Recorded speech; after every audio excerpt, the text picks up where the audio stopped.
एक ऐसी जगह जिसके बारे में मैंने कभी किसी इतिहास की कक्षा में नहीं सीखा था। इससे पहले मैं एक आउटडोर सर्वाइवल स्ट्रीमर था।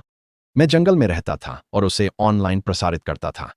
फिर एक जंगली सुअर ने मुझे पहाड़ से नीचे गिरा दिया और जब मैंने अपनी आंखें खोलीं तो मैं यहाँ था। जिस आदमी के शरीर में मैं आया उसका नाम भी छू फेंक था। उसकी एक पत्नी थी और एक 5 साल की बेटी थी जिसका नाम म्याओ म्याओ था। उसके परिवार ने उसके साथ बहुत बुरा व्यवहार किया। उसके माता पिता उसके बड़े भाई को इसलिए पसंद करते थे क्योंकि उसके भाई के पास बेटा था जबकि उसके पास सिर्फ बेटी थी, इसीलिए उन्होंने उसे सबसे छोटी सबसे खराब झोपड़ी दी और मुश्किल से ही खाना दिया। असली छू फेंक ठंड और भूख से बीमार पड़ गया और बच नहीं सका। तभी मैंने उसकी जगह ले ली। जब मैं आया तो परिवार को 2 दिन से खाना नहीं मिला था। मेरी पत्नी हड्डी पसली हो गई थी और मेरी छोटी बेटी भूख से रो रही थी। मैं वहां बैठकर खुद पर तरस नहीं खा सकता था। मैंने एक बांस की टोकरी और एक छोटी कुदाल उठाई और जंगली सब्जियां खोजने के लिए पहाड़ की ओर निकल पड़ा। गांव वाले कहते हैं कि यह पहाड़ श्रापित है। एक बूढ़ा शिकारी एक बार ऊपर गया था और फिर कभी वापस नहीं आया। उन्हें उसकी क्षत विक्षत लाश मिली। वहां कोई नहीं जाता, अकाल में भी नहीं, पर मेरे पास कोई चारा न था। मेरी बेटी म्याओ म्याओ चुपके से मेरे पीछे पीछे आ गई। साथ में हमारा छोटा सफेद पिल्ला भी था जिसे मैंने बेन बेन नाम दिया था। म्याओ म्याओ बहुत कमजोर और दुबली है और मुझे चिंता है कि कहीं उसे यहाँ ठंड न लग जाए। इस दुनिया में एक साधारण जुकाम भी जान ले सकता है, लेकिन वह जिद्दी है, इसलिए मैंने उसे अपने पास रहने दिया। अपनी पिछली जिंदगी से मिली सर्वाइवल स्किल्स की वजह से मैं जंगली पौधों को पहचान सकता हूँ। मुझे कुछ ब्राह्मी के पौधे और 2-3 काली धतूरी के पौधे मिले। लेकिन लगभग सर्दी आ चुकी है और यहाँ मुश्किल से ही कुछ उग रहा है। इस सर्दी को पार करना वाकई बहुत मुश्किल होने वाला है। म्याओ म्याओ ने मेरी टांग पकड़ ली और कहा कि उसे भूख लगी है। उसने मुझसे मांस मांगा। मैंने उससे वादा किया कि मैं मांस खरीदूंगा, जबकि मुझे पता था कि मैं नहीं खरीद सकता। पास का कस्बा भी गरीब है। युद्ध ने खाने पीने की चीजों के दाम आसमान पर पहुंचा दिए हैं और मांस अब सिर्फ अमीरों के लिए एक विलासिता बन गया है। शरणार्थी पहले ही कस्बे के बाहर भटक रहे हैं और दुश्मन के सैनिक जल्द ही सीमा पर हमला कर सकते हैं। हालात और भी खराब होने वाले हैं। जैसे ही मैं खुदाई जारी रखने ही वाला था, बेन बेन ने अचानक तेज चीख मारी। फिर म्याओ म्याओ भी चीख पड़ी। मैंने अपनी कुदाल उठाई और जितनी तेजी से हो सका उनकी ओर दौड़ पड़ा। म्याओ म्याओ चीखती हुई मेरी बाहों में भाग आई। वहां एक जंगली सूअर था, पूरा काला, अपनी छोटी हरी आंखों से हमें घूर रहा था। वह बहुत बड़ा नहीं था, शायद किसी बड़े कुत्ते के बराबर, और काफी दुबला लग रहा था। लेकिन मेरी छोटी बच्ची और बेन बेन के लिए यह बहुत डरावना था। बेन बेन भी डरा हुआ था। उसकी पूंछ उसके पैरों के बीच में थी, लेकिन वह बहादुर छोटा कुत्ता पीछे नहीं हटा। वह हमारे ठीक सामने खड़ा हो गया और सूअर पर भौंकने लगा। शायद इसी वजह से हमने उसे कभी नहीं खाया, भले ही हम भूखे मर रहे थे। वह हमारा परिवार है। मैंने म्याओ म्याओ को अपने पीछे खींच लिया और खुद को सतर्क कर लिया। पिछले जन्म में मैं एक जंगली सूअर से मरी थी। उसे फिर देखकर मेरा दिल धड़क उठा। लेकिन फिर मैंने कुछ देखा। सूअर की पिछली टांग एक लोहे के फंदे में फंसी हुई थी। घाव के चारों ओर खून पहले ही सूख चुका था, तो वह काफी देर से वहां फंसा हुआ था। वह बिना दर्द के हिल भी नहीं सकता था। मैंने भी चारों ओर ध्यान से देखा। जंगली सूअर आमतौर पर झुंड में चलते हैं, लेकिन यह अकेला था। शायद इसे इसके झुंड ने छोड़ दिया था। मैंने अपने होंठ चाटे। सच है, जंगली सूअर का मांस आमतौर पर बहुत खराब स्वाद का होता है और उसमें बदबू आती है। लेकिन जब आपने 2 दिन से कुछ नहीं खाया हो तो आप नखरे नहीं कर सकते। इसके अंग अभी भी अच्छे हैं और इसकी चर्बी को पिघलाकर खाना पकाने का तेल बनाया जा सकता है। उस तेल का एक चम्मच भी किसी भी व्यंजन में डाला जाए तो स्वाद लाजवाब हो जाएगा। मेरी पत्नी और बेटी ने न जाने कब से मांस नहीं खाया था। मुझे इसे पकड़ना ही था। अगर सूअर स्वस्थ होता तो मैं म्याओ म्याओ को पकड़कर भाग जाता, लेकिन वह घायल था। मेरे पास सिर्फ एक बांस की टोकरी, एक छोटी कुदाल और कुछ रस्सी थी। अपने सर्वाइवल ट्रेनिंग से मैं जानता था कि सिर्फ इन्हीं चीजों से सूअर पकड़ने के कम से कम 100 तरीके हैं। मैंने रस्सी को फंदे की तरह बांधा, जो एक बुनियादी सर्वाइवल स्किल है। फिर मैंने म्याओ म्याओ से कहा कि वह बेन बेन को पकड़कर एक पेड़ के पीछे छुप जाए। अगर सूअर उनकी तरफ आता तो पेड़ के चारों ओर दौड़ना और उसे अपने बीच में रखना। मैं धीरे धीरे उसके करीब जाने लगा। धीरे धीरे 15 मीटर की दूरी पर सूअर घबरा गया। उसने अपने अगले खुर पटकने शुरू कर दिए और जोर जोर से सांस लेने लगा। मैं रुक गया और इंतजार करने लगा। वह शांत हो गया। एक अच्छे शिकारी को धैर्य चाहिए होता है। मैं धीरे धीरे आगे बढ़ता रहा। 10 मीटर, फिर सूअर भाग पड़ा। वह अब और दबाव नहीं सह सका और अपने पैर के दर्द की परवाह किए बिना दौड़ गया। मुझे पता था कि अब मुझे कुछ करना होगा। मैंने फंदा फेंका। वह ठीक सूअर के चारों ओर जा गिरा। मैं दौड़कर एक पेड़ के पास गया और रस्सी को तने के चारों ओर लपेट दिया। 100 पाउंड का सूअर पूरी रफ्तार से दौड़ रहा था। मैं उसे नंगी हाथों से कभी नहीं रोक सकता था, लेकिन पेड़ को एंकर बनाकर अब वह कहीं नहीं जा सकता था। सूअर पागल हो गया, इधर उधर झटके मारने और खींचने लगा। मैं पेड़ के पीछे से उससे जूझता रहा, फिर रस्सी को तने से कसकर बांध दिया। जब तक मैं खत्म करता, पसीना मेरी पेशानी से टपक रहा था। लेकिन मैंने अपनी पत्नी के बारे में सोचा, मैंने अपनी बेटी के बारे में सोचा, जिसने अपनी जिंदगी में कभी मांस नहीं चखा था। मैंने शेफर्ड स्पर्स और पोर्क डम्पलिंग्स के बारे में सोचा। मैंने अपनी कुदाल उठाई, बांस की टोकरी पकड़ी और सुअर के पास चला गया। उसके दांत नुकीले थे, आंखें लाल थीं और वह मरने मारने को तैयार दिख रहा था। लेकिन उसके सामने एक ऐसा आदमी था जिसने 2 दिन से कुछ नहीं खाया था। चलो शुरू करते हैं, मैंने चिल्लाया। मैं आगे बढ़ा और टोकरी को उसके सिर पर जोर से दे मारा। जैसे ही मैं वहां खड़ा था, जोर जोर से सांस ले रहा था, बर्फ गिरने लगी। सुअर आखिरकार मेरे पैरों के पास मरा पड़ा था। चारों ओर खून फैला था। बांस की टोकरी टूट गई थी और मेरी जंगली सब्जियां जमीन पर बिखर गई थीं। लेकिन म्याऊं म्याऊं उछल कूद कर रही थी, चिल्ला रही थी, हमारे पास मांस है, हमारे पास मांस है। ये मेरी उम्मीद से कहीं ज्यादा कठिन था। घायल होने के बावजूद उस सुअर ने जमकर लड़ाई की। उसने मुझे कई बार मारा और लगभग काट ही लिया था। मेरे लिए सौभाग्य की बात थी कि कुदाल तेज और मजबूत थी और किस्मत से सुअर पूरी तरह से बड़ा नहीं हुआ था। अगर वह वयस्क होता तो मैं कभी यह कोशिश नहीं करता। मुझे जल्दी से जल्दी उसका शव पहाड़ से नीचे ले जाना था। खून की गंध भेड़ियों, तेंदुओं या भालुओं को आकर्षित कर सकती थी। मैंने सुअर को रस्सी से बांधा और उसे नीचे की ओर घसीटना शुरू कर दिया। म्याओ म्याओ ने भी रस्सी पकड़ ली, मदद करने की कोशिश की। बेन बेन ने सुअर के कान को काटा और खींचा। हम तीनों ने मिलकर उसे हिलाना शुरू किया। घर पहुंचने में 2 घंटे लग गए। हमारा घर गांव के बिल्कुल किनारे पर है, सबसे छोटा और सबसे जर्जर, जो पहाड़ के सबसे पास है। यह बात आखिरकार अच्छी साबित हुई। किसी ने मुझे पूरे सुअर को गांव से घसीटते हुए नहीं देखा। मैंने म्याओ म्याओ को उसकी मां को बुलाने भेजा। मेरी पत्नी जो शियाओ शियाओ दरवाजे पर खड़ी थी, बहुत चिंतित थी। जब उसने सुअर को देखा तो वह बस जड़ हो गई। मैंने उससे कहा कि घूरना बंद करो और मदद करो। वह होश में आई और दूसरे सिरे को पकड़ लिया। वह मजबूत है, मुझे लगता है वह अकेले ही पूरा सुअर उठा सकती थी। आखिरकार मैंने उसे अच्छे से देखा। वह सिर्फ 21 साल की है, लंबी है, लगभग 165 सेंटीमीटर, लेकिन वह बहुत दुबली पतली है। उसकी गाल की हड्डियां उभरी हुई हैं और वह लगभग किसी और की तरह दिखती है। फिर भी उसकी आंखें चमकदार और जीवन से भरी हुई हैं। हमने सुअर को काटने के लिए अंधेरा होने तक इंतजार किया। मैं गांव के मुखिया के घर गया ताकि एक छुरी उधार ले सकूं। इस राजवंश में लगातार युद्धों के कारण सरकार लोहे के औजारों पर सख्त नियंत्रण रखती है। गांव की हर छुरी मुखिया के पास ही रहती है। मैंने उसे बताया कि मुझे लकड़ी काटने के लिए छुरी चाहिए। उसने इस पर कोई सवाल नहीं किया। उस रात शियाओ शियाओ और मैंने पूरे सुअर को काटा। खुर, टांगें, चमड़ी, बड़ा सिर, सारे अंग, सब कुछ अलग अलग करके रख दिया। सबसे महत्वपूर्ण हिस्सा था पेट की चर्बी। हमने उसकी आखिरी बूंद तक चर्बी निकालकर घी बना लिया। सिर्फ इससे ही हमें 10 पाउंड से ज्यादा खाना पकाने का तेल मिल जाएगा। मियाओ मियाओ पूरे समय देखती रही, इतना लार टपकाया कि वह लगभग कच्चा मांस चबाने ही वाली थी। हमने कुछ टेंडरलॉइन काटा और उसे जंगली सब्जियों के साथ भून लिया। मुझे एक बोनस भी मिला, वह लोहे का फंदा जिसमें सुअर फंसा था।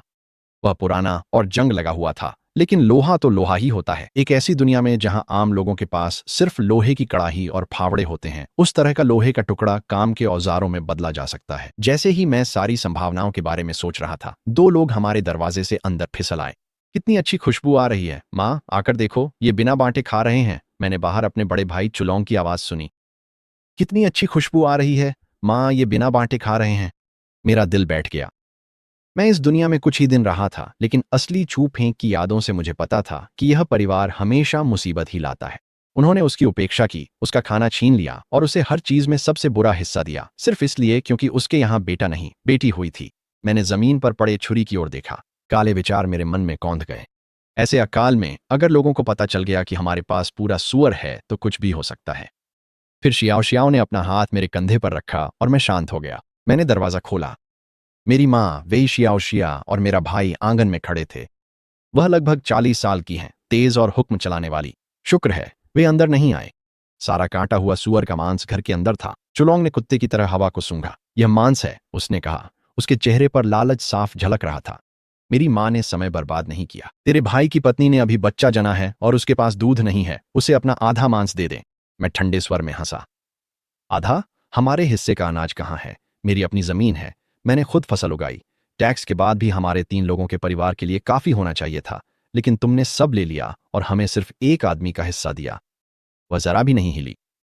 तेरी भाभी के यहाँ आखिरकार लड़का हुआ है, उन्हें खाने की ज्यादा जरूरत थी। तेरे पास थोड़ा पुराना अनाज बचा था। पुराना अनाज? अगर हमारे पास अनाज होता तो मियाओ मियाओ इस तरह भूखी रहती? क्या शियाओ शियाओ सिर्फ हड्डियों का ढांचा रह जाता? तुम ये सब इतनी आसानी से कैसे कह सकती हो? मैं खड़ा हो गया, छुरी उठाई और कुछ कदम आगे बढ़ा। अब उनकी नजर मुझ पर पड़ी। पुराना छू फेंक कभी जवाब नहीं देता था। मैंने हमारे घर की ओर इशारा किया। कोई खिड़की नहीं, हर दीवार में दरारें थीं जिन्हें भूसे से भरा गया था। आंगन की बाड़ भी टूट रही थी। पूरा गांव में सबसे बुरा घर हमारा ही था। तुमने मेरा खाना मेरे भाई को दे दिया, मुझे सबसे खराब घर दिया, और जब मैंने तुमसे मियाओ मियाओ को देखने को कहा तो तुमने उसके बच्चे को रोटी खिलाई और मेरी बेटी को सिर्फ पानी दिया। अब तुम मेरे मांस का आधा हिस्सा चाहती हो, मैं क्यों दूं? यही बात मुझे सबसे अधिक चुभती थी। मैं खराब घर और भूखा भी रह लेता, पर बेटी से बदसलूकी कोई भी पिता सहन नहीं कर पाता। मेरी माँ का जवाब बर्फ जैसा ठंडा था। वो तो बस एक लड़की है, घाटे का सौदा। वो असल में छू परिवार का हिस्सा नहीं है। तुम्हारे भाई के बेटे ही परिवार का नाम आगे बढ़ाते हैं, वही मायने रखता है। अब मांस दे दो और कल अपने भाई के परिवार के लिए सर्दियों की गेहूं बोने आ जाना। मैं चुप हो गया। ऐसे सोचने वाले लोगों से तर्क करना बेकार है। जब वह खुद मांस लेने के लिए घर की ओर बढ़ने लगी तो मैंने छुरी को उसके पैरों के ठीक सामने जमीन में दे मारा। उसका चेहरा पीला पड़ गया। चूलोंग चिल्ला उठा, चू फेंक, तुम क्या कर रहे हो? अपनी ही माँ और भाई को मार दोगे? चूल्हों के चिल्लाने से पहले ही मेरी माँ ने उसे जोरदार थप्पड़ मार दिया। वह हैरान सा दिख रहा था। मैं भी हैरान था। फिर माँ बोली, इतना क्यों चिल्ला रहे हो? क्या चाहते हो कि पूरे गांव को पता चल जाए कि इनके पास मांस है? तो बात यह थी, वो पहले ही मेरी चीजों को अपनी मान चुकी थी। वो मेरी तरफ मुड़ी और गंभीर लहजे में बोली, तुम्हारे भाई का बच्चा तुम्हारा भतीजा है। तुम ऐसे ही उन्हें भूखा नहीं देख सकते। दूसरे बेटे होने के नाते तुम्हारी भी जिम्मेदारी है। मैंने भी तुरंत जवाब दिया, जब मेरा परिवार भूखा मर रहा था तब वो जिम्मेदारी कहाँ थी?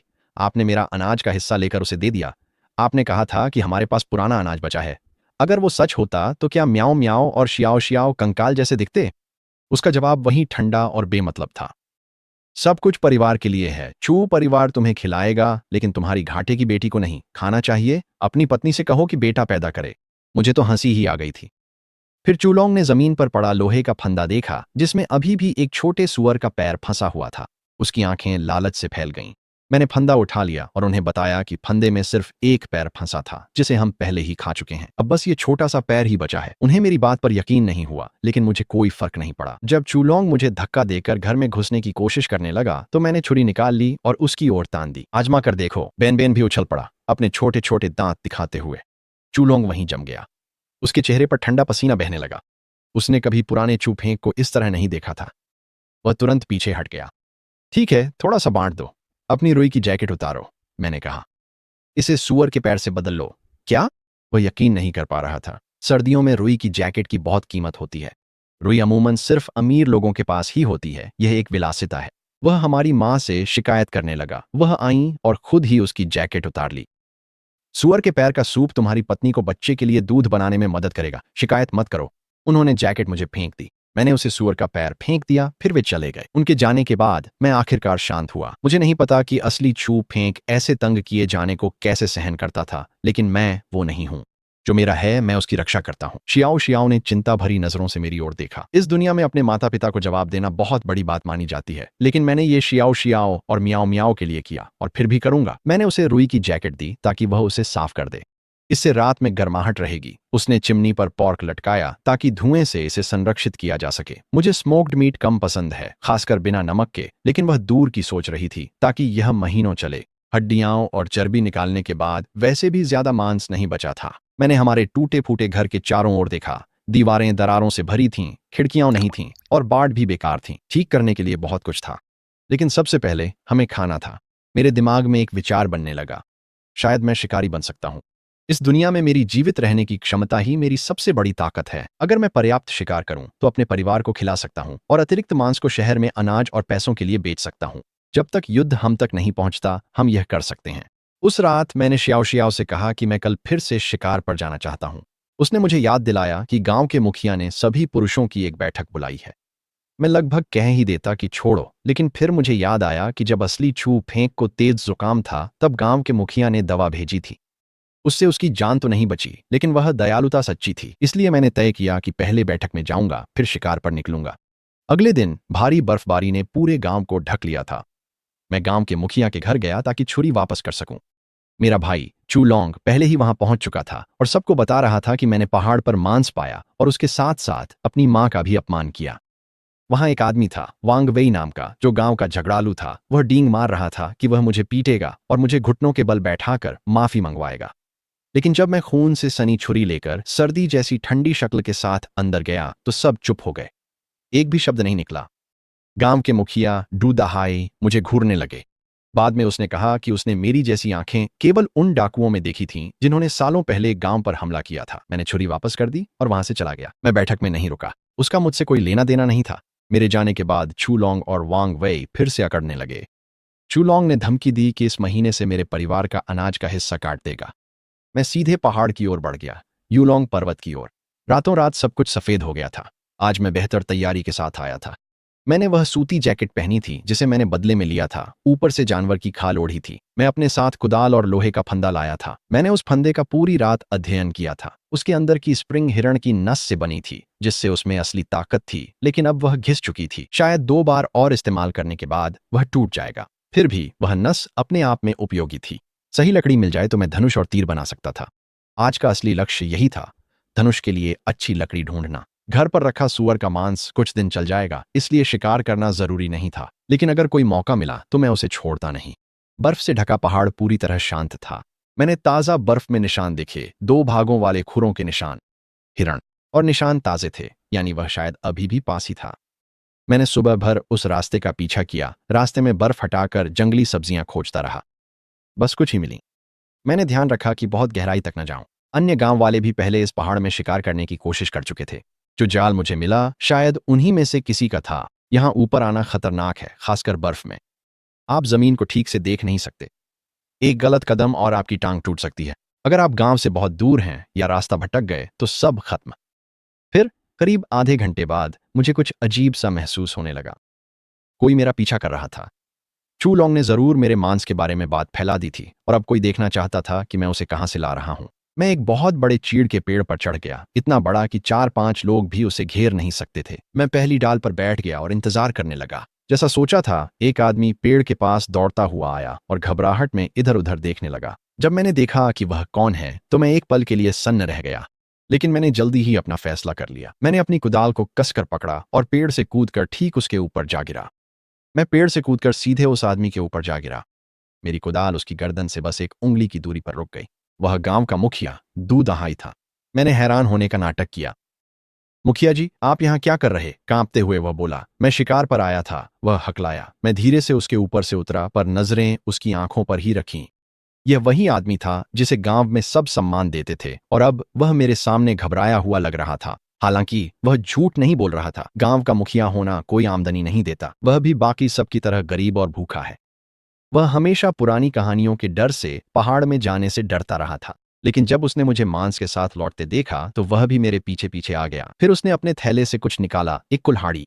इस राजवंश में कुल्हाड़ियों पर सख्त प्रतिबंध है। अगर सरकार को पता चल जाए कि आपके पास कुल्हाड़ी है तो आपके पूरे परिवार को मौत की सजा हो सकती है। उसने मुझसे शिकार में मदद की भीख मांगी और कुल्हाड़ी उपहार में देने की पेशकश की। मैंने उसे ले लिया। इसका वजन अच्छा था। अगर तुम्हें साथ में शिकार करना था तो बस कह देते, मैंने उससे कहा। जंगल में किसी का पीछा करोगे तो मुझे लगेगा कि तुम मुझे लूटना चाहते हो। उसका थैला अभी भी फूला हुआ था। उसने एक धनुष निकाला, बिना डोरी के, पुराना और घिसा हुआ, जिस पर काले धब्बे थे। एक और प्रतिबंधित वस्तु। ये चीजें मुझे सौंपकर वह अपनी जान मेरे हाथों में दे रहा था। अगर मैं उसकी शिकायत कर देता तो उसका परिवार तबाह हो जाता। इससे मुझे समझ आ गया कि उसका इरादा बुरा नहीं है। अचानक हमें सरसराहट की आवाजें सुनाई दी। हम दोनों तेजी से एक पेड़ पर चढ़ गए। हमारे नीचे से जानवरों का एक झुंड दौड़ता हुआ निकल गया। चट्टानी भेड़ें। मैं हैरान रह गया। चट्टानी भेड़ें आमतौर पर ऊंचाई वाले इलाकों में रहती हैं। वे यहाँ नीचे क्या कर रही थीं? इससे मुझे यह सवाल उठने लगा कि मैं इस दुनिया में वास्तव में कहाँ हूँ। मुझे एक नक्शे की जरूरत थी। डू दहाई ने उत्साहित होकर मेरी बांह पकड़ ली। चाहता था कि मैं कुछ करूं, लेकिन मैं शांत रहा। भेड़ें बहुत तेज दौड़ रही थीं, जैसे कोई उनका पीछा कर रहा हो। फिर वह दिखाई दिया, एक हिम तेंदुआ, सफेद रंग का, काले धब्बों के साथ। वह हमारे पेड़ के ठीक नीचे रुक गया और ठंडी नजरों से हमें घूरने लगा। डू दहाई तो लगभग डाल से गिर ही पड़ा था। यह एक बड़ा बिल्ली जैसा जानवर है। अगर यह कूदकर तुम्हारी गर्दन पकड़ ले तो तुम्हारा काम तमाम है। मैं उससे लड़ने का इरादा नहीं रखता था, लेकिन मुझे डर भी नहीं लग रहा था। हिम तेंदुए इतने बड़े नहीं होते, वे एक बड़े कुत्ते के आकार के ही होते हैं। यह बात कि वह भेड़ों का पीछा कर रहा था लेकिन हमला नहीं कर रहा था, इसका मतलब था कि वह छोटे बच्चों को ढूंढ रहा था। वह एक वयस्क भेड़ को भी नहीं गिरा सकता था। जब हम इंतजार कर रहे थे, मैंने काम शुरू कर दिया। मैंने कुल्हाड़ी से कुछ डालियां काटी और उन्हें नुकीले लकड़ी के तीरों में तराश दिया। फिर मैंने पुराने जाल से हिरण की नस निकाली और उसे मुखिया के धनुष में बांध दिया। बस इसी तरह मेरे पास एक काम करने वाला हथियार था। अपने पुराने स्ट्रीमर वाले जीवन से पहले मैं सेना में था और तीरंदाजी, चढ़ाई, घुड़सवारी और तरह तरह की चीजों में प्रशिक्षित था। एक धनुष ने मेरी जिंदगी ही बदल दी थी। जब हमने फिर नीचे देखा तो तेंदुआ गायब था। दूधाहाई ने राहत की सांस ली। भेड़ों ने चक्कर लगाया और वे फिर से ऊपर की ओर लौटने लगी। मैंने झुंड को ध्यान से देखा। वयस्क बहुत बड़े और खतरनाक थे, यहां तक कि तेंदुआ भी उनसे बचता था। मुझे एक छोटा चाहिए था। धनुष अभी तक आजमाया नहीं गया था और मुझे नहीं पता था कि क्या वह किसी वयस्क की मोटी खाल को भेदने के लिए पर्याप्त ताकतवर है। फिर मैंने देखा एक भेड़ का बच्चा जो बाकी से छोटा था। मिल गया, मैंने कहा। दूधाई हैरानी से देखता रहा जब मैंने धनुष ताना और तीर छोड़ दिया। तीर सीधे मेमने की गर्दन के आर पार चला गया। चट्टानी भेड़ों का झुंड उस पर मुश्किल से नजर डालते हुए भाग गया। किसी को भी परवाह नहीं थी। गांव के मुखिया दूधाई मेरे बगल के पेड़ से फिसलकर नीचे उतरे और हैरानी से घूरने लगे। तुम धनुष चला सकते हो? थोड़ा बहुत सीखा है, मैंने मुस्कुराते हुए कहा। हम दोनों ने मिलकर मेमने को उठाया। एक ने सिर पकड़ा, दूसरे ने टांगें और तेजी से पहाड़ से नीचे उतरने लगे। पहले वाला हिम तेंदुआ कभी भी लौट सकता था अगर उसे खून की गंध मिल गई। रास्ते में मुखिया ने मुझसे कहा कि धनुष को खोलकर छुपा दूं। फिर उसने मुझे धनुष और एक कुल्हाड़ी दोनों पकड़ा दी। इन्हें रख लो, मैं शिकार नहीं करता, मेरे किसी काम के नहीं हैं। मैं हैरान रह गया। ये चीजें इस राजवंश में प्रतिबंधित हैं। सरकार आम लोगों को हथियार रखने की अनुमति नहीं देती। लेकिन यहां असली सत्ता से दूर ये मेरी जान बचा सकते थे। मैंने उनसे पूछा कि वह हमेशा गांव वालों से क्यों कहते हैं कि यह पहाड़ श्रापित है। वह गहरी सांस लेकर समझाने लगे। यूलोंग पर्वत के दूसरी ओर दुश्मन देश द शिया है। पहाड़ जासूसों, दोनों देशों से भागे अपराधियों और वहां रहने वाले खतरनाक स्थानीय लोगों से भरा है। जंगली जानवरों से शायद तुम बच जाओ, लेकिन इन लोगों से कोई मौका नहीं। जो बूढ़ा शिकारी सालों पहले पहाड़ पर मरा था, उसके अंग निकाल लिए गए थे। कोई जानवर ऐसा नहीं करता और शरीर को वैसे ही छोड़ देता है। इसने मुझे बहुत कुछ सोचने पर मजबूर कर दिया। हम वापस मेरे घर पहुंचे और शियाओ शियाओ और मियाओ मियाओ हमारा इंतजार कर रही थीं। शियाओ शियाओ की मुस्कान उस वक्त जम गई जब उसने मुझे गांव के मुखिया के साथ देखा, लेकिन उन्होंने तुरंत माहौल की झिझक तोड़ दी। उन्होंने उससे कहा, तुम्हारा पति बहुत अच्छा आदमी है। मैंने मुखिया को मेमने का दिमाग, आगे के खुर और अंग दे दिए। उन्होंने इन्हें कृतज्ञता के साथ स्वीकार किया। उन्होंने मुझे बताया कि उनका बेटा दा जुआंग उसी सर्दी से बीमार है जिससे असली चू फेंक की मौत हुई थी। शहर के डॉक्टर ने कहा कि लड़के को मांस की जरूरत है, वरना वह बच नहीं पाएगा। इसी वजह से मुखिया ने अवैध हथियारों के साथ पहाड़ में जाने का जोखिम उठाया था। मैंने मेमने की खाल को सावधानी से उतारा। उसकी खाल कीमती थी। फिर मैंने बाकी मांस काटा। मैंने शियाओ शियाओ से आग जलवाई। आज रात हम मेमने का सूप बनाएंगे। उसकी आंखें चमक उठीं। मैंने जरूरी चीजें संभाल लीं, सुखाने वाली चीजें टांग दी और कुछ भी नहीं छुपाया। मैं भविष्य में और भी शिकार लाऊंगा। गांव वालों को देर सबेर पता चल ही जाएगा। झूठा दिखावा करने का कोई मतलब नहीं था, पर मैंने धनुष और कुल्हाड़ी बिस्तर के नीचे छुपा दिए। वे अलग थे। अगर किसी ने अधिकारियों से मेरी शिकायत की तो बड़ी मुसीबत हो सकती थी। मैं बाहर लकड़ी काट रहा था जब चूलोंग मेरे दरवाजे पर आ गया। वह एक बड़ा भाप उठता हुआ बन पकड़े हुए था और उसे मेरे चेहरे के सामने लहरा रहा था। तुम्हारा सुअर का पैर खत्म हुआ या नहीं? लेकिन उसका स्वाद बहुत खराब था। देखो मेरे पास क्या है, उसने कहा, अपने बन को ऐसे दिखाते हुए जैसे वह कोई खजाना हो। मैंने चूलोंग को नजरअंदाज किया, लेकिन वह चुप होने का नाम ही नहीं ले रहा था। वह मेरे दरवाजे पर खड़ा होकर शेखी बघार रहा था कि कैसे हमारी माँ ने मेरे परिवार का अगले महीने का अनाज ले लिया, उसे आटे और नमक के लिए बदल दिया और उसके लिए 2 बड़े बन बना दिए। उसने एक बन को ठीक मेरे सामने काटा और मुस्कुराया। चाहिए? अफसोस, अब तो सब मेरे पेट में है। मुझे ज्यादा फर्क नहीं पड़ा। वे बन मोटे काले आटे से बने थे। मेरे पिछले जीवन के बढ़िया आटे जैसे बिल्कुल नहीं थे। ऐसा लगता था जैसे वे गले से उतरते वक्त उसे खरोंच देंगे। फिर उसने म्याओ म्याओ को बन दिखाकर रौब जमाने की कोशिश की, लेकिन मेरी छोटी बेटी जरा भी पीछे नहीं हटी। मुझे तुम्हारा बदबूदार बन नहीं चाहिए। इसकी गंध बेन बेन से भी खराब है। मेरे पापा घर में मांस लाते हैं। तुम्हारे बेकार बन की मुझे क्या जरूरत? मैं हंस पड़ा। यही तो है मेरी बेटी। जब चू लॉन्ग ने म्याओ म्याओ के व्यवहार को लेकर कुछ बुरा कहा तो मैंने छुरी उठाई और आगे बढ़ गया। वह म्याओ म्याओ के बारे में तुरंत चुप हो गया, लेकिन आधा खाया हुआ बन ट्रॉफी की तरह हवा में लहराते हुए वहीं मंडराता रहा। फिर हमारे रसोई घर से आती खुशबू उसके पास पहुंची। चियाओ शियाओ ने एक बड़ा कटोरा गाढ़ा दूधिया सफेद भेड़ के मांस का सूप निकाला, जिसमें ऊपर मांस के टुकड़े तैर रहे थे और हरे प्याज छिड़के हुए थे। उसने हम तीनों के लिए एक एक कटोरा परोसा, मेरे लिए, अपने लिए और म्याओ म्याओ के लिए। सूप कमाल का था। नौजवान भेड़ के मांस में लगभग कोई गंध नहीं होती और उसमें थोड़ा सा नमक डालने पर वह अविश्वसनीय रूप से स्वादिष्ट हो जाता है। चू लॉन्ग का जबड़ा लगभग गिर ही गया। उसने अपनी इज्जत बचाने की कोशिश की। सिर्फ सूप, रोटी नहीं? कितना दुखद है। घर आओ और मां से घुटनों के बल माफी मांगो, वो तुम्हें मोटे आटे की रोटी दे देंगी। ठीक उसी समय गांव के मुखिया उसके पीछे आ गए। हटो चू लॉन्ग। चू लॉन्ग जल्दी से रास्ते से हट गया और चेहरे पर बनावटी मुस्कान ले आया। मुखिया जी, आप छू फेंक के घर क्या कर रहे हैं? उसे अच्छा आटा देने आया हूं। उसने आज मेरी बहुत बड़ी मदद की है। मुखिया ने अपना थैला खोला। गांव का सबसे बेहतरीन आटा, पूरे 2 पाउंड। चूलौंग की आंखें फटी की फटी रह गईं। गांव में किसी के पास इतना बढ़िया आटा नहीं था। सिर्फ मुखिया के परिवार के पास ही था और वह मुझे दे रहे थे। मुखिया जी, आप इतना बढ़िया आटा इस निकम्मे को क्यों दे रहे हैं? चूलौंग के मुंह से अचानक निकल गया। मुखिया ने उसे घूर कर देखा। निकम्मा! फिर वह हंसे, एक ठंडी तिरस्कार भरी हंसी, और बिना कुछ कहे मेरे आंगन में चले गए। मैंने उन्हें धन्यवाद दिया और कहा कि मैं बचे हुए मांस और जंगली सब्जियों के साथ आटे से भरवां बंस बनाऊंगा। मैंने उन्हें सूप ऑफर किया। उन्होंने मना करने की कोशिश की। ऐसे समय में कोई भी खाना बर्बाद नहीं करता। लेकिन शियाओ शियाओ ने पहले ही एक कटोरा भरकर उसमें गाढ़ा सफेद शोरबा और भेड़ के अंग डाल दिए थे। वह मना नहीं कर सके। चूलोंग बाहर खड़ा था। उसकी आंखें जलन से हरी हो गई थीं। उसने यंत्रवत अपने बचे हुए बन को मुंह में ठूंस लिया और चिल्लाया, तुम देखना, चू फेंक, मैं मां को बताऊंगा कि तुम्हारे पास मांस है और तुम उसे नहीं दे रहे हो। उस गर्म भेड़ के सूप के कटोरे ने गांव के मुखिया का मूड बहुत अच्छा कर दिया। उन्हें एहसास हुआ कि मैं गांव के लिए सच में एक बड़ी संपत्ति बन सकता हूं। हर कोई संघर्ष कर रहा था। फसलें कम हो गई थीं, कर बढ़ गए थे और पूरा गांव मुश्किल से पिछले साल के बचे हुए अनाज पर जिंदा था। लेकिन अब एक शिकारी था जो मांस ला सकता था। इसका मतलब था जिंदा रहने का एक और तरीका। मुझे राहत मिली कि उन्होंने मेरे शिकार का समर्थन किया। शुरुआत में मैंने जंगली सुअर को छुपाने की कोशिश की। डर था कि कहीं किसी को जलन न हो या पहाड़ों में शिकार पर कोई रोक न हो। लेकिन मुखिया बस हंस पड़े। लोग भूख से मरने वाले हैं, अभी किसी को नियमों की परवाह नहीं है। उन्होंने मुझे कुल्हाड़ी और धनुष दे दिए, जिससे शिकार करना और भी कारगर हो जाता।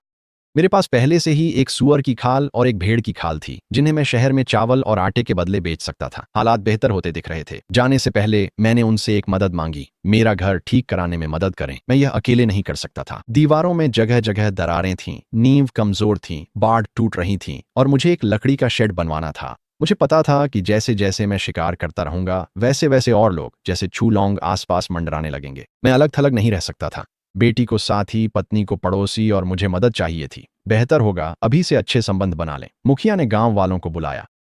जब उसने सबको बताया कि मदद करने पर मैं सबको मांस खिलाऊंगा, तो वे लगभग दौड़ते हुए मेरे घर आ गए।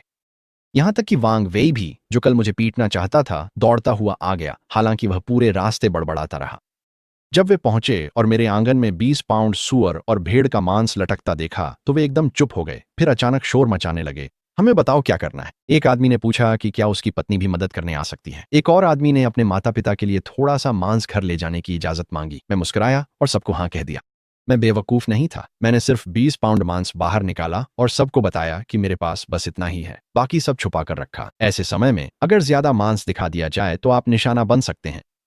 सबने पागलों की तरह काम किया। आदमी मिट्टी मिलाते और नींव को मजबूत करते रहे। उन्होंने पेड़ काटे और लकड़ी का शेड बनाया। उन्होंने बाड़ भी ठीक कर दी। औरतें भी आईं, पानी उबालने लगीं और शियाओ शियाओ को मांस पकाने में मदद करने लगीं।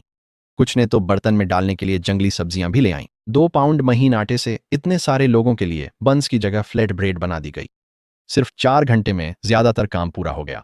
अब मेरे घर की दीवारें मजबूत थीं, असली बाड़ थीं और एक ठीक ठाक लकड़ी का शेड भी था। अगर मैं अकेले करता तो इसमें महीनों लग जाते। वांग वेई ने सबसे ज्यादा मेहनत की। वह इस बात को लेकर शर्मिंदा लग रहा था कि उसने मेरे बारे में छू लौंग की झूठी बातों पर विश्वास किया था। एक आदमी जो अभिशप्त पहाड़ पर शिकार करता है और अपना मांस पूरे गांव के साथ बांटता है, वह बुरा इंसान नहीं है जैसा छू लौंग ने मुझे बताया था। जैसे ही मैंने सबको दोपहर के खाने से पहले हाथ मुंह धोने के लिए बुलाया, मेरी माँ की आवाज दरवाजे से गूंज उठी। चू फेंक, तुम्हारे पास सच में मांस है। वह कटे हुए टुकड़ों को घूर रही थी, मुट्ठियां भींचे हुए, दांत पीसते हुए। तुम अपने ही परिवार के साथ नहीं बांटोगे, लेकिन बाहर वालों को दे दोगे। मेरी मां गुस्से से कांपती हुई आंगन में तूफान की तरह घुस आई। तुम्हारी हिम्मत कैसे हुई इन नीच लोगों को खाना देने की? तुम एक छू हो। तुम्हारे पास जो कुछ भी है वह सब छू परिवार का है। मैं वहां खड़ा रहा, चेहरा भावहीन। ये मेरा है, मैं जिसे चाहूं उसे देता हूं। गांव के मुखिया डू दहाई बीच में आ गए इससे पहले कि मुझे और कुछ कहना पड़ता। तुम खुद को क्या समझती हो, वेश्याओशिया? ऐसे बर्ताव कर रही हो जैसे तुम्हारा परिवार कोई महान खानदान हो। तुम भी हमारी ही तरह गांव वाले हो। इससे तो जैसे बांध ही टूट गया। बाकी गांव वाले भी बोलने लगे। वांग वेई, वही आदमी जिसने कल मुझे पीटने की धमकी दी थी, उसने कुछ ऐसा कहा जो सच में दिल पर लग गया। अपनी माँ की देखभाल करना फर्ज है, लेकिन मैंने कभी नहीं सुना कि कोई अपने बड़े भाई को खिलाने का फर्ज निभाए जो अपनी माँ के पीछे छुपता है, और उन आलसी मर्दों को भी जो उंगली तक नहीं उठाते। चूलौंग की आंखें हैरानी से फैल गईं। उसका सबसे अच्छा दोस्त ही अब उसके खिलाफ हो गया था। वांग वेई ने अपनी बाहें चढ़ाईं और उसकी ओर बढ़ा। चू लोंग तुरंत हमारी माँ के पीछे छुप गया। सभी लोग जोर जोर से हंस पड़े। यही है तुम्हारा तथाकथित श्रेष्ठ परिवार? एक भाई अपनी पत्नी और बेटी को खिलाने के लिए अभिशप्त पहाड़ पर जान जोखिम में डालता है, और दूसरा अब तक माँ का दूध नहीं छोड़ा। मुझे ज्यादा कुछ कहने की जरूरत नहीं थी, गांव वाले खुद ही सब देख सकते थे। मैंने उन अजनबियों के साथ मांस बांटा जिन्होंने मेरी मदद की थी। मेरी माँ और भाई ने तो हमेशा सिर्फ लिया ही लिया। शियाओ शियाओ और बाकी महिलाओं ने बारीक आटे से रोटियां बना लीं, करीब 20 या 30 हथेली जितनी बड़ी। एक कटोरा गरम मांस का सूप और एक टुकड़ा रोटी मिलते ही लोगों के चेहरे खिल उठे। कुछ लोग धीरे धीरे खाते हुए चबाते चबाते रो पड़े। कुछ ने 3 कौर में ही सब कुछ निगल लिया और अपने पड़ोसी के कटोरे को देखने लगे। कुछ ने चुपचाप आधा हिस्सा अलग रख लिया ताकि अपने परिवार के लिए घर ले जा सकें। मेरा परिवार आराम से खा रहा था। जब मियाओ मियाओ ने एक हड्डी थूकी, बिनबिन ने उसे उठा लिया, सिर ऊंचा करके किसी की ओर देखे बिना अपने छोटे बिस्तर की ओर अकड़ते हुए चला गया। मेरी माँ और चू लौंग बस आंगन में खड़ी रहीं। उनके पेट की आवाज इतनी तेज थी कि सब सुन सकते थे। चू लौंग ने छोटे बच्चे की तरह हमारी माँ की आस्तीन पकड़ ली। माँ, मुझे भूख लगी है। वह बन बहुत सख्त था। मुझे मांस का सूप चाहिए। आखिरकार इससे उनका सब्र टूट गया। वह गांव वालों पर झपट पड़ी, उनके हाथ से कटोरे छीनने की कोशिश करने लगी। खाना बंद करो, ये छू परिवार का मांस है, तुम लोगों का कोई हक नहीं है। किसी ने उनकी बात पर ध्यान नहीं दिया। ये भूखे लोग थे जिनके सामने खाना रखा था।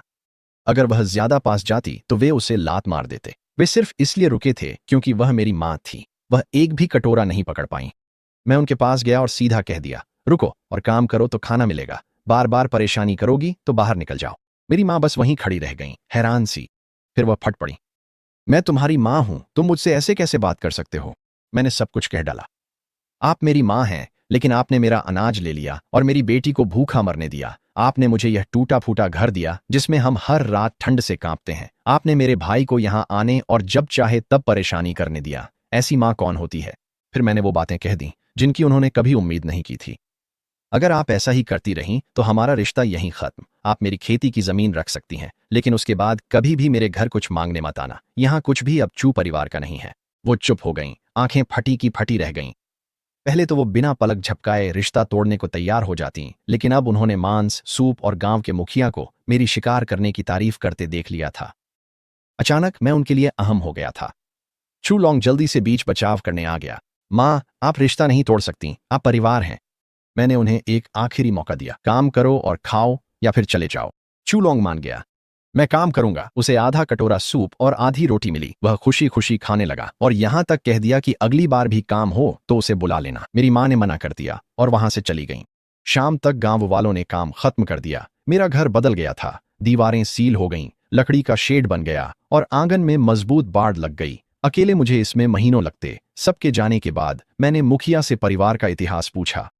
उसने मुझे बताया कि चू परिवार 30-40 साल पहले यहां आया था। उनके साथ दर्जन भर से ज्यादा लोग थे, जिनमें से कुछ साफ तौर पर नौकर थे। सालों में वे बिखर गए, अब सिर्फ मुख्य परिवार ही बचा है। इससे मेरी शंका की पुष्टि हो गई।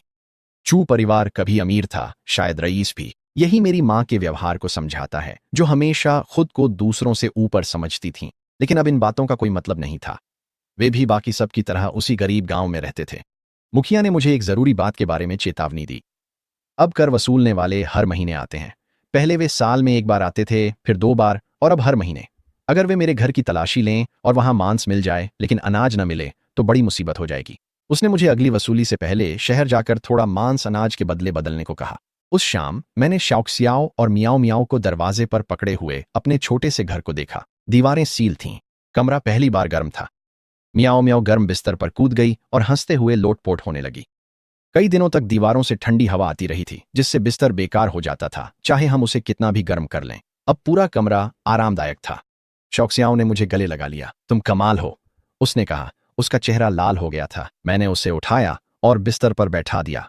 उसे चिढ़ाते हुए कहा कि मैं उसे और भी कमाल की चीज दिखाऊंगा। वह शर्मा गई और फुसफुसाई कि मियाओ मियाओ यही है, अंधेरा है, वह जल्दी ही सो जाएगी। और तभी मैंने बाड़ के पास कुछ खरोंचने की आवाज सुनी। मैं एकदम ठिठक गया। शौक्सियाओं ने वह आवाज नहीं सुनी। मैं धीरे से नई खिड़की तक गया और उसे थोड़ा सा खोला। बाहर की बर्फ से सब कुछ कमरे की तुलना में हल्का सा चमक रहा था। और वहीं अपने आंगन में मैंने उसे देखा, एक हिम तेंदुआ, सफेद फर पर काले धब्बे। वह सीधा मेरे घर की ओर देख रहा था। मेरे शरीर में सिहरन दौड़ गई। वह पहाड़ वाला हिम तेंदुआ हमारा पीछा करते करते हमारे घर तक आ गया था। अगर मैं अकेला होता तो ज्यादा चिंता नहीं करता, कुल्हाड़ी उठाता और मुकाबला करता, लेकिन शौक्सियाओ और मियाओ मियाओ अंदर थीं। वे ऐसी किसी चीज से खुद को बचा नहीं सकती थीं। मैंने खिड़की से झांक कर देखा। बर्फ की वजह से बाहर सब कुछ हल्का सा चमक रहा था और मैं उसे साफ देख सकता था। सफेद फर, काले धब्बे मेरे आंगन में घूमते हुए।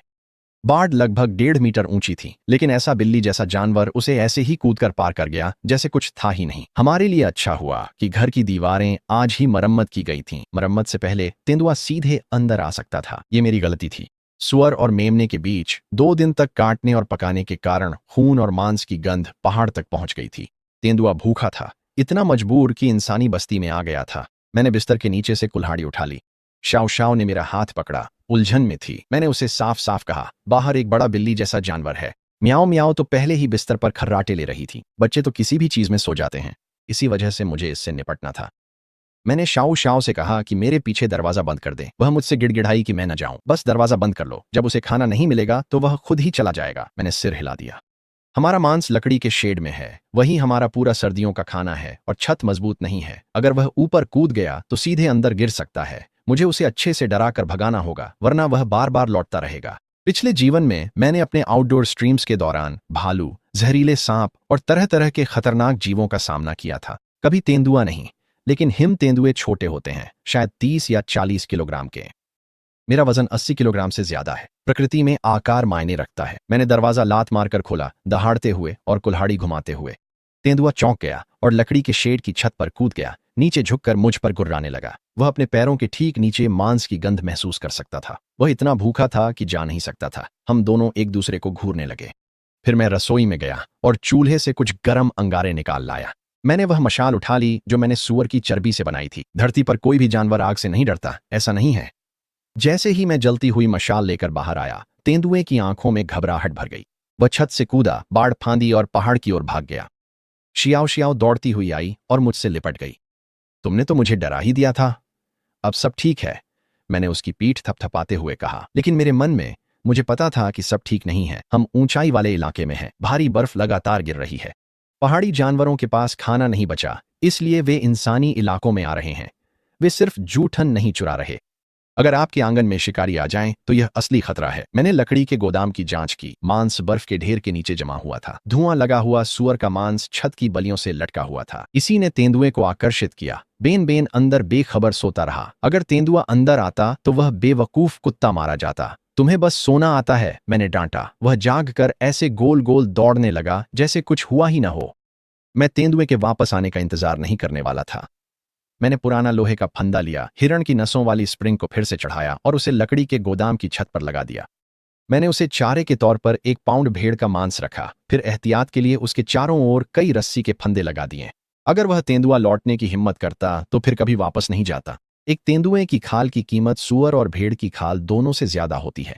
आखिरकार मैं वापस जाकर शियाओ शियाओ के साथ बिस्तर में घुस गया। उसने पूछा कि क्या वह बड़ा बिल्ली फिर से आएगा। अगर आया तो जिंदा नहीं जाएगा, मैंने कहा। मैं धीरे धीरे नींद में डूब गया। मुझे नहीं पता मैं कितनी देर सोया था कि तभी बाहर से गांव के मुखिया की आवाज सुनाई दी। मैं गांव के मुखिया की बाहर से आती आवाज सुनकर जाग गया। उठो, सरकार अनाज लेने आई है।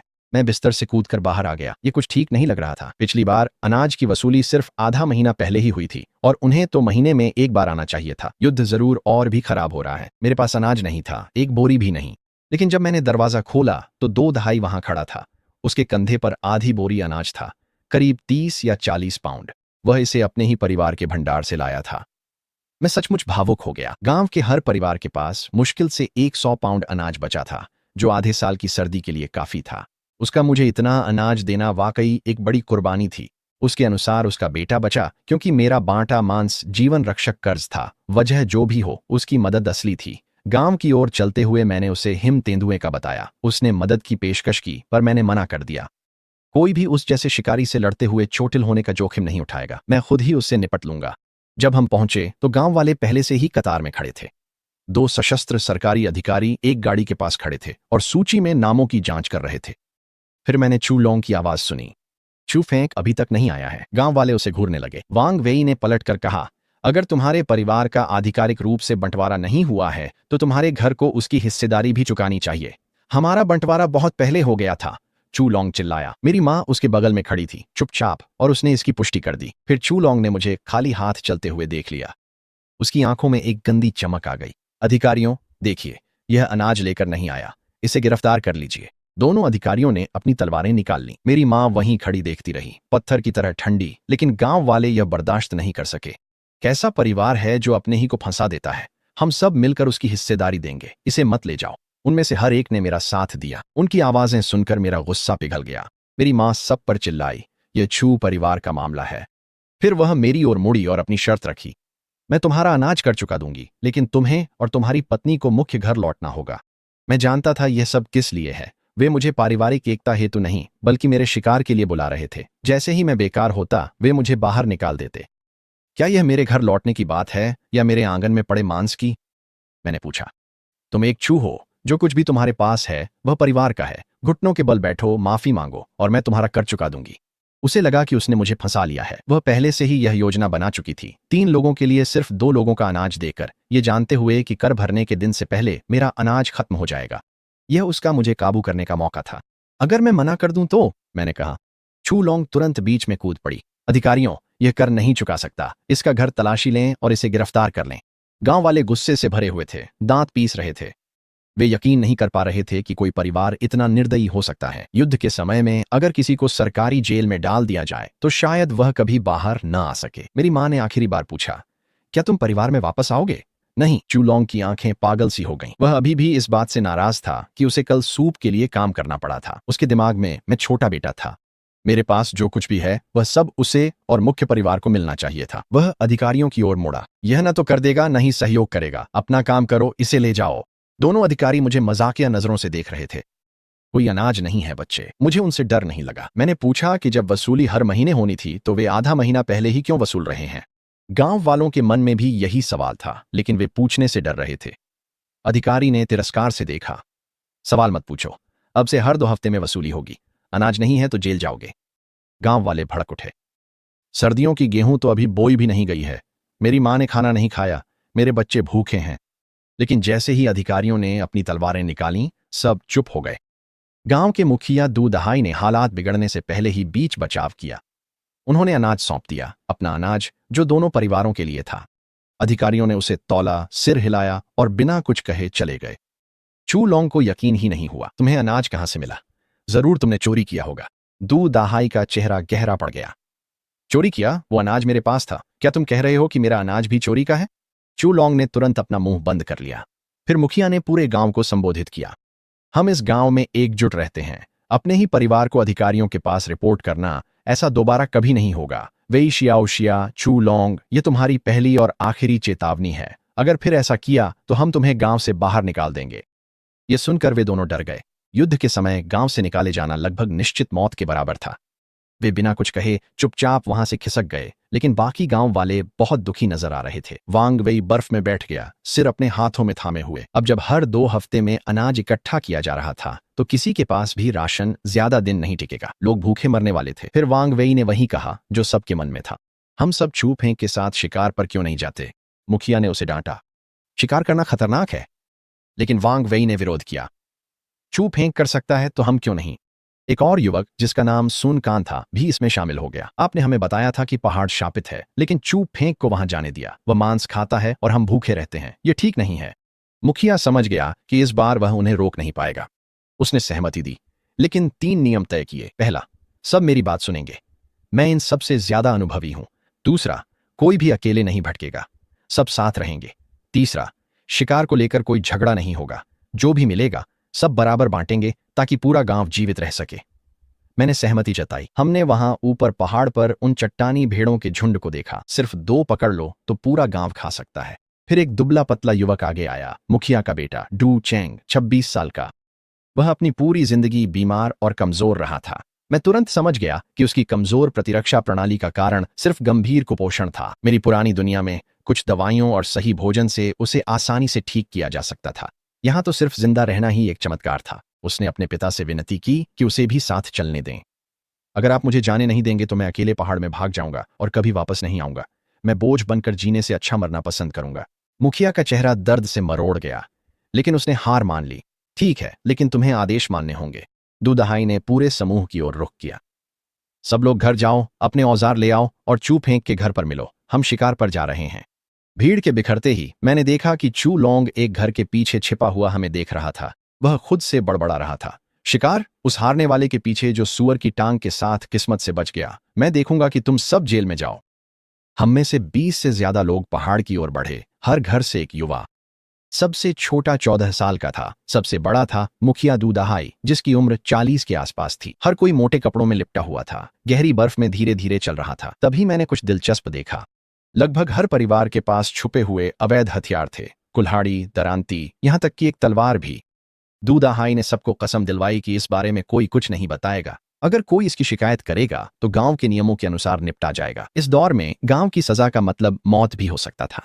किसी ने विरोध नहीं किया। मैंने अपनी कुल्हाड़ी और धनुष निकाला। मैंने हिरन की नस की जगह मुड़ी हुई सूती सन की रस्सी से धनुष की डोरी बनाई थी और कुछ लकड़ी के तीर तराशे थे। पता नहीं वे कितने कारगर होंगे, लेकिन कुछ तो था।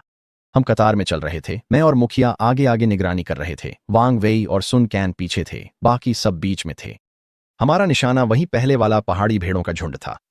पीछे वांग वेई अपने दादा की फौजी दिनों की छोड़ी हुई तलवार दिखा रहा था। वह और सुन कैन बड़ी बड़ी बातें कर रहे थे, कह रहे थे कि पहाड़ में कोई खास खतरा नहीं है।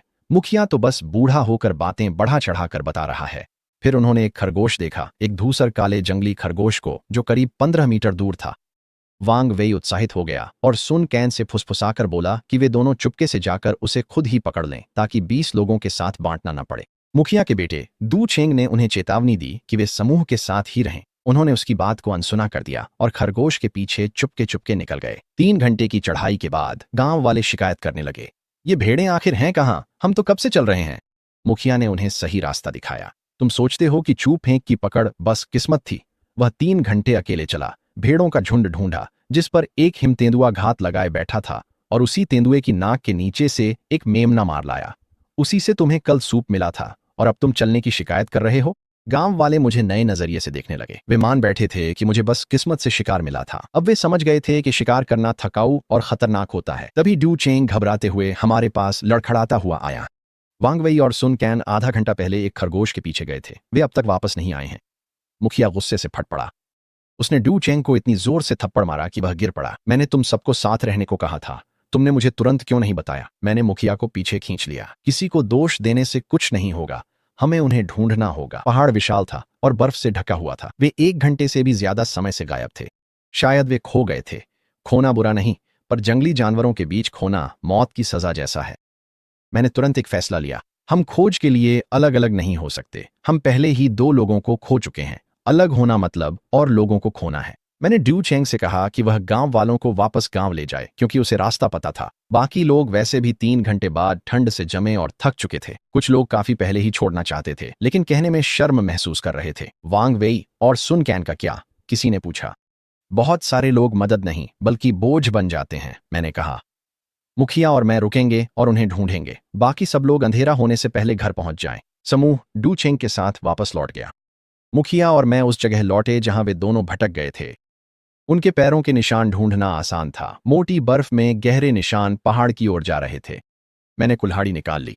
अब से बस हम दोनों ही हैं, सतर्क रहना। समझ गया, मुखिया ने कहा। हम पैरों के निशानों का पीछा करते हुए पहाड़ के और अंदर चले गए। जैसे जैसे हम पहाड़ पर पैरों के निशानों के साथ आगे बढ़े, हवा और बर्फ और तेज होती गई। दृश्यता तेजी से कम हो रही थी। निशान अब उथले होते जा रहे थे। आधा घंटा और बीतता तो बर्फ ने उन्हें पूरी तरह ढक लिया होता। दूदाहाई जोर जोर से सांस ले रहा था, बेचैन था। हर परिवार जानता था कि उनके आदमी उसी की निगरानी में शिकार पर गए थे। अगर 2 वापस नहीं लौटे तो उसे उनके परिवारों का सामना करना पड़ेगा। फिर मैंने कुछ ऐसा देखा जिससे मैं रुक गया। इंसानी पैरों के निशानों के बगल में पंजों के निशान थे, गोल आधार पर, चौड़े, लंबे और नुकीले पैड्स के साथ, बिल्ली जैसे लेकिन बहुत बड़े। हिम तेंदुआ। मैंने मुखिया से कहा कि हमारे पास आधा घंटा और है। अगर तब तक हम उन्हें नहीं ढूंढ पाए तो हमें लौटना पड़ेगा। वह सहमत हो गया। वह खुद को जिम्मेदार मानता था, लेकिन वह उन 2 लोगों के लिए अपनी जान नहीं देगा जिन्होंने आदेश नहीं माने। हम एक छोटी सी चोटी पर पहुंचे, जो यूलोंग पर्वत की असली चोटी नहीं थी, बस हमारे गांव के ऊपर की एक छोटी सी पहाड़ी थी। हमारे नीचे एक ढलान थी जो पहाड़ों के और भीतर जाती थी। वास्तव में खतरनाक इलाका। मुखिया वापस लौटना चाहता था। मैंने 1 मिनट और मांगा और एक ऊंचे चीड़ के पेड़ पर चढ़ गया। ऊपर से मैंने पूरे इलाके को देखा, सिर्फ एक चीज की तलाश में, लाल रंग। सफेद बर्फ पर खून दिखना नामुमकिन था कि छूट जाए। अगर मुझे कुछ नहीं दिखता तो इसका मतलब था कि वे सुरक्षित हैं। मुझे वह मिल गया। लाल धब्बे दक्षिण पूर्व दिशा में, ढलान की ओर, पहाड़ों के और भीतर जाते हुए। मेरा दिल बैठ गया। वे घायल थे और हमारी ओर नहीं बल्कि हमसे दूर भाग रहे थे। जो कुछ भी उनका सामना हुआ था वह इतना बुरा था कि वे समूह को ढूंढने के लिए वापस नहीं लौट सकते थे। मैं नीचे उतरा और मुखिया को बताया। उसने अपनी छुरी कसकर पकड़ी और दबी आवाज में उन्हें कोसा, लेकिन उसकी आंखों में साफ दिख रहा था कि वह उनके पीछे जाना चाहता था। उसने फैसला मुझ पर छोड़ दिया। मैंने इस बारे में सोचा। वांग वेई और सुन कैन बुरे लोग नहीं थे। वांग वेई बहुत बोलता था और दिखावा करना पसंद करता था, लेकिन जब मुझे अपने घर की मरम्मत में मदद चाहिए थी तो वही सबसे ज्यादा मेहनत करता था। सुन कैन शांत और भला इंसान था। वे जवान और लापरवाह थे, बुरे नहीं, चूलोंग जैसे बिल्कुल नहीं थे। चलो नीचे चलते हैं, बस एक झटपट नजर डालते हैं। अगर फिर भी हमें वे नहीं मिले तो हम वापस लौट जाएंगे। हम ढलान उतरकर एक समतल इलाके में पहुंचे जहां घने चीड़ के पेड़ थे। फिर हमने सुना बर्फीले तेंदुए की धीमी गुर्राहट। असल में यह अच्छी खबर थी। एक अकेला बर्फीला तेंदुआ संभाला जा सकता है। उसकी लड़ने की ताकत लगभग एक वयस्क आदमी के बराबर होती है, और वहां हम 4 होने वाले थे। मैंने खून के निशान देखे। हम करीब पहुंच रहे थे। जब हम एक छोटे टीले पर चढ़े तो आखिरकार हमने उन्हें देखा। वांग वेई और सुन क्वान बर्फ में पीठ से पीठ सटाकर बैठे थे। दोनों को रस्सी से बांधा गया था। सुन क्वान की बांह और चेहरे पर कट लगे थे। वांग वेई का निचला शरीर खून से लथपथ था और वह झुका हुआ था, मुश्किल से हिल रहा था। उनके घाव जानवर के पंजों से नहीं थे। किसी ने उनके साथ यह किया था। मैंने मुखिया को पकड़ लिया इससे पहले कि वह नीचे भागता। कुछ गड़बड़ है। हिम तेंदुआ झाड़ियों से निकलकर गहरे पहाड़ों की ओर भाग गया। जैसे ही वह गायब हुआ 3 आदमी पेड़ों के पीछे से बाहर आए। वे सभी कवच और फौजी जूते पहने हुए थे। हर एक के पास एक टेढ़ी तलवार थी। उनकी लंबी भद्दी दाढ़ियां थीं और उनकी बेल्ट से चाबुक लटक रहे थे। फर के कान ढकने वाले उनके हंसते हुए उछल रहे थे जब वे भागते हुए तेंदुए का मजाक उड़ा रहे थे। जैसे ही डूदाहाई ने उन्हें देखा, वह डर के मारे बर्फ में औंधे मुंह गिर पड़ा। उसका चेहरा सफेद पड़ गया था। मैं उनकी वर्दी को देखकर नहीं पहचान पाया कि वे हमारे देश के सैनिक नहीं थे। ये लोग कौन हैं? मैंने फुसफुसाकर पूछा। दाशिया के सैनिक, उसने फुसफुसाया। सिर झुकाओ, दिख गए तो मारे जाएंगे। दाशिया के सैनिक मैंने पहली बार देखे थे। उनकी भाषा हमारी भाषा से बिल्कुल अलग थी। कुछ समझ नहीं आ रहा था। सुन क्वान माफी मांग रहा था। वांग वेई घायल होने के कारण चुप था। तीनों सैनिक उन्हें खिलौना समझ रहे थे। डू दाहाई ने हाथ पकड़ लिया। चलो इसे अधिकारियों को रिपोर्ट करते हैं। यह हमारे बस की बात नहीं है। अगर हम चले गए तो वे मर जाएंगे। मैंने कहा। तो वे मर जाएंगे, यही उनकी किस्मत है। हम अपनी जान खतरे में नहीं डाल सकते। मैं उसकी डर को समझ गया। इस दुनिया में आम लोग सैनिकों से जंगली जानवरों से भी ज्यादा डरते हैं। जब भी युद्ध होता है सबसे ज्यादा आम लोग ही पीड़ित होते हैं। लेकिन मुझे डर नहीं था। अपने पिछले जीवन में मैं सिर्फ एक आउटडोर स्ट्रीमर नहीं था, मैं एक सैनिक था। स्पेशल फोर्सेज में मैंने युद्ध, मारने की तकनीक, शूटिंग, तीरंदाजी और जाल बनाने की ट्रेनिंग ली थी। 3 प्राचीन सैनिकों के मुकाबले मेरे पास अच्छा मौका था। अगर सच में सिर्फ 3 ही हैं तो मैं 80% यकीन से कह सकता हूं कि उन्हें बचा सकता हूं। मैंने मुखिया से कहा। वह थोड़ी देर रुका। मुझे तरीका बताओ। हमने एक योजना बनाई। मुखिया खुद को दिखाएगा फिर भाग जाएगा। इससे उनमें से ज्यादातर उसके पीछे चले जाएंगे। जो पीछे रह जाएगा उससे मैं निपट लूंगा। ये योजना काम कर गई। डू दाहाई बाहर कूद पड़ा और 3 में से 2 सैनिक उसके पीछे दौड़ पड़े। सिर्फ एक ही कैदियों की रखवाली के लिए रुका। मैंने अपनी धनुष निकाली। तीर बस तेज की हुई लकड़ी थी, मारने की ताकत बहुत कम थी, लेकिन वह सैनिक के कंधे पर जा लगी। वह हैरान होकर अपने जख्म को पकड़ लिया। यह तीर उसे गिरा नहीं सका, लेकिन इसकी जरूरत भी नहीं थी। मैंने धनुष पीठ पर डाला, कुल्हाड़ी उठाई और सीधे उसकी ओर दौड़ पड़ा। वांग वेई और सुन क्वान अपनी आंखों पर यकीन नहीं कर पा रहे थे। इस दुनिया में हर आम आदमी सैनिकों से भागता है, कोई भी उनकी ओर दौड़ता नहीं है, लेकिन मैंने ऐसा किया। दशिया का सैनिक गरजा और अपनी लंबी तलवार मुझ पर झुमा दी। वह वार ताकतवर और भारी था। मैंने उसे रोकने की कोशिश नहीं की। पिछले कुछ दिनों में मेरी पिछली जिंदगी की युद्ध प्रशिक्षण इस शरीर के साथ पूरी तरह से मिल चुकी थी। मैं लगभग स्वाभाविक रूप से एक तरफ हट गया, तलवार को चकमा दिया और अपनी कुल्हाड़ी उसमें घोंप दी। एक असली युद्ध भूमि पर जब 2 योद्धा टकराते हैं तो आमतौर पर एक ही वार में फैसला हो जाता है।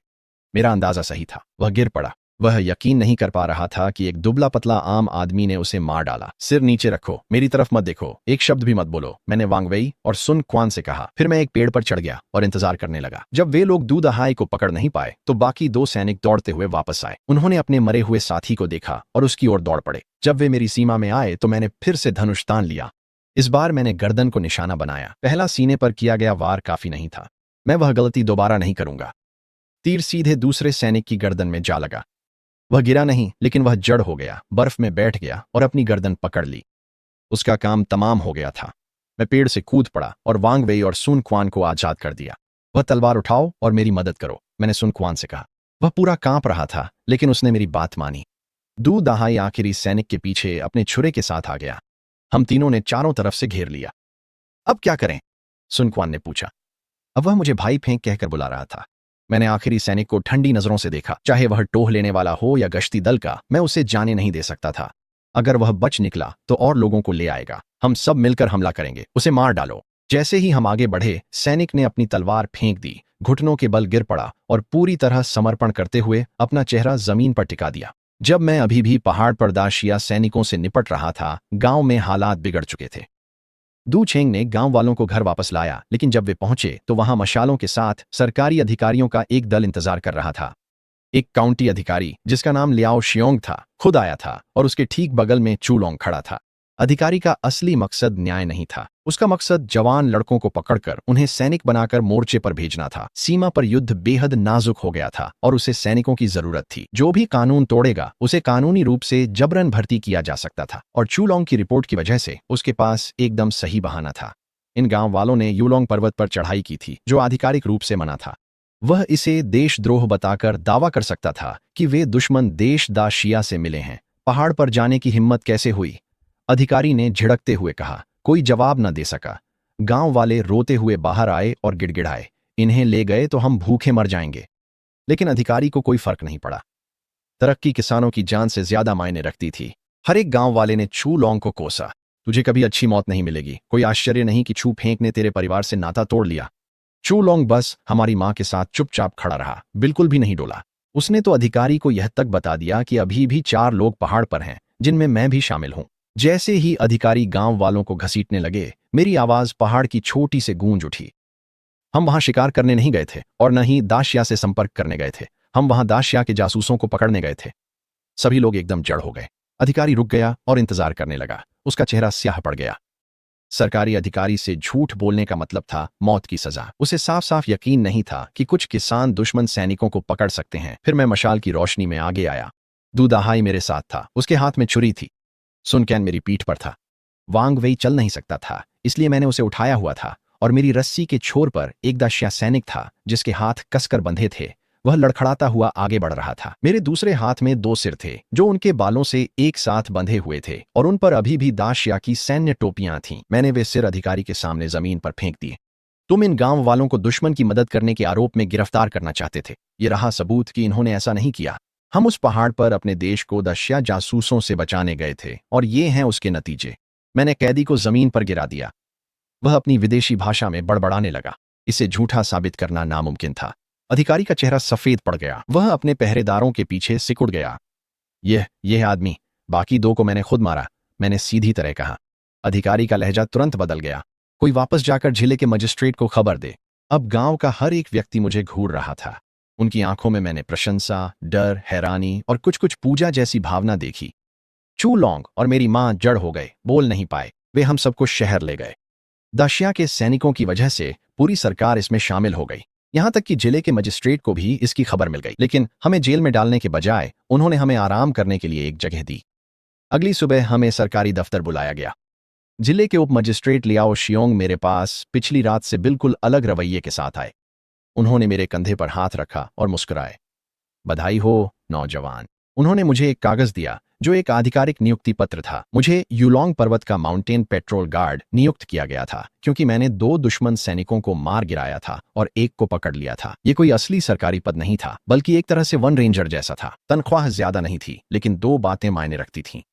अब मैं पहाड़ पर कानूनी रूप से शिकार कर सकता था, और मुझे अब अनाज कर भी नहीं देना था। गांव वाले मुझे बधाई देने के लिए इकट्ठा हो गए।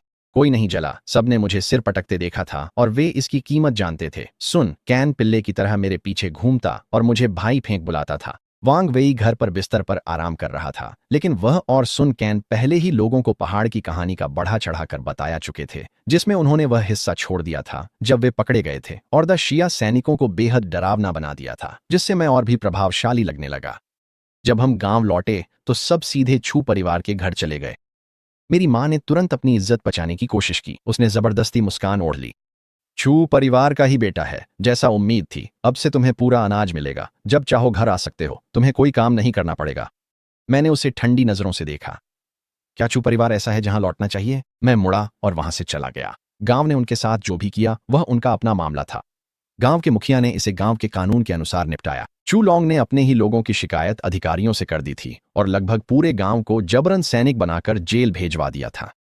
फैसला यह हुआ, हमेशा के लिए